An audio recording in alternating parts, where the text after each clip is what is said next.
आप सभी को गुड मॉर्निंग। और आज हम आप लोग को बता रहे हैं बिहार बोर्ड द्वारा जो गणित का परीक्षा हुआ था वह द्वितीय पाली का ऑब्जेक्टिव क्वेश्चन। और आज सबसे पहले आते हैं क्वेश्चन नंबर ऑब्जेक्टिव का क्वेश्चन नंबर 1 पे। तो जो एक है कि एक का जो आंसर होगा वो ऑप्शन नंबर ए होगा 5 होगा। और क्वेश्चन नंबर 2 का जो आंसर होगा वो करे एक्स अक्ष से बिंदु 7 और 5 की दूरी जो होगा वो कितना होगा 7 होगा। अब आते हैं एक के बाद आते हैं 2 पे। क्वेश्चन नंबर 3 का जो आंसर होगा वह सी होगा। 4 का आंसर जो होगा वो बी होगा। 4 के बाद आते हैं 5 पे। 5 का जो आंसर होगा वो ए होगा। और आते हैं 6 का जो आंसर होगा वो सी होगा। 6 के बाद आते हैं 7 पे। क्वेश्चन नंबर 7 का जो आंसर क्वेश्चन नंबर 7 का जो आंसर होगा वो बी होगा। 7 के बाद आते हैं 8 का जो आंसर होगा वो कह रहा है कि बी का जो नियामक होगा 6 और 8 होगा। 8 के बाद आते हैं 9 पे। क्वेश्चन नंबर 9 पे 9 का जो आंसर होगा वो सी होगा। 9 के बाद आते हैं 10 का जो आंसर होगा वो बी होगा। और बी के बाद आते हैं 11 पे। 11 का जो आंसर होगा वो सी होगा। 11 के बाद आते हैं 12 पे। 12 का जो कह रहा है कि एक्स का मान जो होगा वो 3 होगा, सी ऑप्शन होगा। और 13 का जो समानांतर श्रेणी होगा वो बी होगा। 13 के बाद 14 में करे समानांतर श्रेणी नहीं है तो वो सी ऑप्शन होगा। 14 के बाद आते हैं 15 पे। 15 का जो होता है विषम संख्याओं का योग n स्क्वायर होता है। और 16 का जो आंसर होगा एक जो होता है वो sine square theta plus cos square theta के बराबर होता है। ये 16 का ए आंसर होगा। और 16 के बाद आते हैं 17 पे। 17 का जो आंसर होगा वह टेन स्क्वायर थीटा सी होगा। 18 का जो 10 45 का मान 1 होता है। और सेक 60 का मान 2 होता है। और 20 का जो आंसर होगा वो 0 होगा। 0 के बाद 21 का जो आंसर होगा वो त्रिभुज का क्षेत्रफल 6 वर्ग इकाई होगा। और 21 के बाद आते हैं 22 पे। 21 के बाद आते हैं 22 पे। 22 का जो आंसर होगा वो 1 होगा। और हाँ 22 का आंसर 1 होगा। और 23 का जो आंसर होगा भुजाओं का अनुपात वह 7:9 होगा, बी होगा। और 24 का जो आंसर होगा उनकी ऊंचाई का अनुपात जो होता है 11:13 होगा। और 23 के बाद 24 को आते हैं 25 पे। 25 का जो कह रहा है कि त्रिभुज का क्षेत्रफल का अनुपात जो होगा वो उसके वर्ग का होगा है, यानी कि 7:11 का अनुपात तो 49 और 121 सी होगा। और 26 का जो आंसर होगा वो सी होगा। और 27 का कह रहा है कोण बी का मान कितना डिग्री होगा 90 डिग्री होगा। 27 के बाद 28 पे आते हैं। 28 का जो होगा वो कौन सा सत्य है, सी सही होगा। और 29 का जो है वो सी सही होगा। 29 के बाद आते हैं 29 के बाद आते हैं 30। 30 पे कह रहे हैं बाह्य वृत्त पे कितनी स्पर्श रेखाएं, 2 स्पर्श रेखाएं खींची जा सकती है। 30 का आंसर बी सही होगा। 30 के बाद 31 का दशमलव प्रशांत शांत होगा, वो ए आंसर होगा। 31 के बाद आते हैं P/Q का दशमलव प्रसार शांत है, ये 32 का बी आंसर होगा। 32 के बाद आते हैं 33 पे। 32 के बाद आते हैं 33 पे कह रहा है कि एल्गोरिथम इसमें ए का मान पूछ रहे थे। ए का मान हम नहीं, कैलकुलेशन छूट गया था क्वेश्चन। आप इसे कुछ नहीं करना है, गुणा करके जोड़ देना है, जोड़ कर आंसर लिख दीजिएगा। 33 के बाद आते हैं 34 पे। 34 का जो आंसर होगा वो बी आंसर होगा। 34 के बाद आते हैं 35 पे। 35 का जो घात होगा वो 9 होगा। और सी आंसर होगा। और 35 का जो बहुपद है वो डी जो है वो बहुपद है।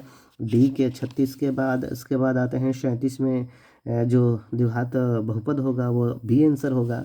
37 के बाद हम आते हैं 38 पे।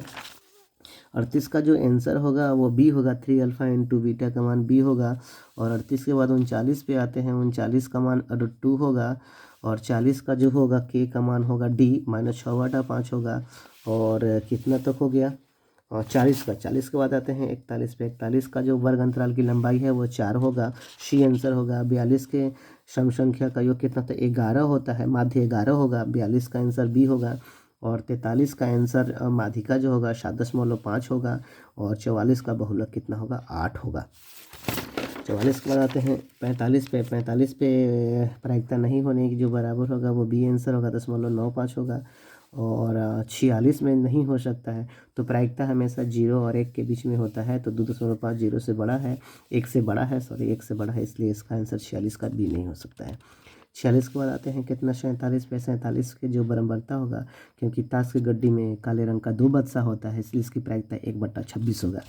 47 के बाद आते हैं 48 पे। 48 कह रहा है कि हाँ जुलाई या मार्च 2 महीना पूछ रहे हैं, तो इसका आंसर बी होगा, 1/6 होगा। मार्च और जुलाई पूछ रहा था, 1 या 5 आने की प्रायिकता 1/3 होगा। 49 के बाद 50 पे आते हैं, 2 और 6 के बीच अंक प्राप्त करने की प्रायिकता 1/3 होगा, क्योंकि 2 और 6 के बीच आएगा 3, 4, 5 आएगा, तो 50 का आंसर बी होगा। 50 के बाद आते हैं 51 पे। 51 का आंसर कितना होगा? 7 सेंटीमीटर होगा। और 51 के बाद 52 का जो आंसर होगा वो 40 डिग्री होगा। बी आंसर सही होगा। 52 के बाद आते हैं 53 पे, तो 53 का आंसर 130 डिग्री होगा। 53 का आंसर 130 डिग्री होगा। और 54 का जो आंसर होगा वो 54 का होगा, डी आंसर होगा 25:49। और जो 55 का आंसर होगा वो 31.33 सेंटीमीटर होगा। 55 के बाद आते हैं 56 पे। 56 का जो आंसर होगा वो जो परिधि का अनुपात होता है वहीं त्रिज्या का भी होता है, तो 56 का बी आंसर होगा। 56 के बाद 57 पे आते हैं 6 आंसर होगा। और 58 का जो होगा x² आंसर होगा। 58 के बाद आते हैं 59 पे मीनार की ऊंचाई होगी वो 15√3 होगी। और 60 का जो आंसर होगा वह सूर्य का उन्नयन कोण 30 डिग्री होगा। और 61 का जो मूल वास्तविक एवं असमान होगा तो पी का मान 1/3 होगा। आगे 64 कितना होगा? 61 के बाद आते हैं 62 पे। 62 का जो कितना दिया है, सी एक गुणनखंड होगा, तो इसका जो 62 का आंसर ए होगा, x+4 होगा। और 63 का जो आंसर होगा शून्यांकों का गुणनफल -4 होगा। 63 के बाद आते हैं 64 पे।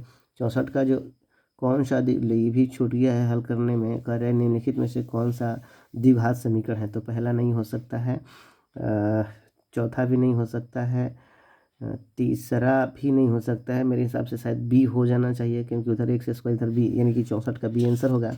64 के बाद आते हैं 65 पे। 65 का जो आंसर होगा वो डी होगा। डी द्विघात समीकरण नहीं है। एक मिनट कर रहा है कि डी द्विघात समीकरण नहीं है। हमको लग रहा है कि ये ऊपर इधर जाएगा तो -x² हो जाएगा, हाँ देखा डी डी से। अच्छा 65 का जो 65 का आंसर होगा वो -66 का आंसर -8 होगा, सी आंसर होगा। 67 के बाद आते हैं 67 पे। 67 का जो आंसर होगा वो, हालांकि एक शख्स पर y का मान 0 होता है, तो मेरे हिसाब से 5 से 0 होना चाहिए, लेकिन लेखा चित्र पे सभी भी हो सकता है, लेकिन ए ज़्यादातर आंसर सही लग रहा है, 67 का ए। इसके बाद 68 का पी का मान 1 होगा। और 69 में जो सर्वांतर है वो √2 होगा। 70 में कौन सा पद शून्य होगा, तो इसका 8वां पद शून्य होगा। और 71 का चलते हैं। 71 में गोले का जो पृष्ठीय अनुपात होगा वह अनुपात कितना होगा? 36 होगा। और 71 के बाद 72 का जो आंसर होगा वो 20 होगा। 72 के बाद आते हैं 73 पे। 73 का जो आंसर होगा वो आयतन πr² होता है, बी होगा। 73 के बाद आते हैं 74। 74 का आंसर जो होगा वो 80 होगा। 74 के बाद आते हैं 75। 75 का जो आंसर होगा वो बी होगा। 75 के बाद 76 पे आते हैं। 76 का आंसर बी होगा, 1 होगा। और 77 का आंसर 7, यानी कि बी ऑप्शन आंसर होगा। और 78 का जो होगा वो आयतन 8 गुना हो जाएगा। 78 का डी आंसर होगा।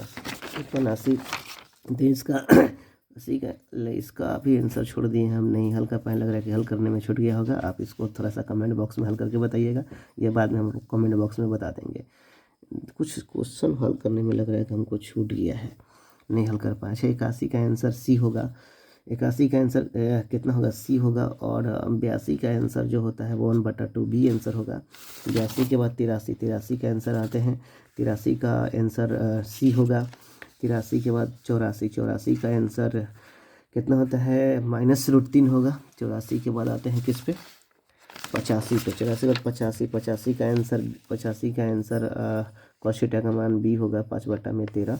और 86 का जो आंसर होगा वो 1 होगा। 86 के बाद 87 का आंसर ए का मान 90 डिग्री होगा। 87 के बाद आते हैं 88 पे। 88 का जो आंसर होगा वो बी होगा, 1/√1 - p² होगा।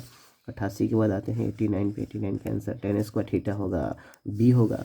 और 90 का जो आंसर होगा वो सी होगा, 7/√2। 90 के बाद आते हैं 91 पे। 91 का जो आंसर होगा इतना का द्विघात बहुपद जो होगा वो x² - 2x - 15, सी आंसर होगा। और 92 का जो आंसर होगा वो इतना का मान होगा, सी 4 आएगा, 4 होगा आंसर। 92 के बाद 93 का जो आंसर है वो 2 होगा, भाग देने पर कह रहे हैं कि भागफल का घात 2 होगा। 93 का ए आंसर होगा। 93 के बाद आते हैं 94 पे। 94 का कि एक हल होगा, क्योंकि इसका केवल एक हल होगा। 94 के बाद आते हैं 95 पे प्रतिशत करता है तो केवल एक हल होता है, ये 95 का बी आंसर सही होगा। 95 के बाद आते हैं 96 पे। 96 का जो आंसर होगा वो विरोधी होगा, 96 का बी आंसर होगा। और 97 में alpha square plus beta square का मान 25/4 होगा, सी होगा। 97 के बाद 98 पे आते हैं कि पी का जो मान होगा वो 80 होगा, 5 होगा। 98 के बाद आते हैं 99 पे। 99 यहाँ है, 99 का जो मान होगा वो कह रहे हैं कि 99 को तो इसका दूसरा मूल जो होगा वो 3 होगा, बी आंसर सही होगा। और 99 के बाद 100 क्वेश्चन आते हैं कि मूल की प्रकृति क्या है, तो मूल की प्रकृति वास्तविक और क्या है, असमान है। ये था 1 से 100 तक का प्रश्न का जवाब। अब इसे अच्छे तरह से मिला सकते हैं। अगर वीडियो अच्छा लगा हो तो इसे लाइक करें, शेयर करें और दूसरों को सब्सक्राइब कर दें, ताकि दूसरा बच्चा भी जो है आंसर क्या करते रहे, मिलाते रहे। तब तक के लिए धन्यवाद।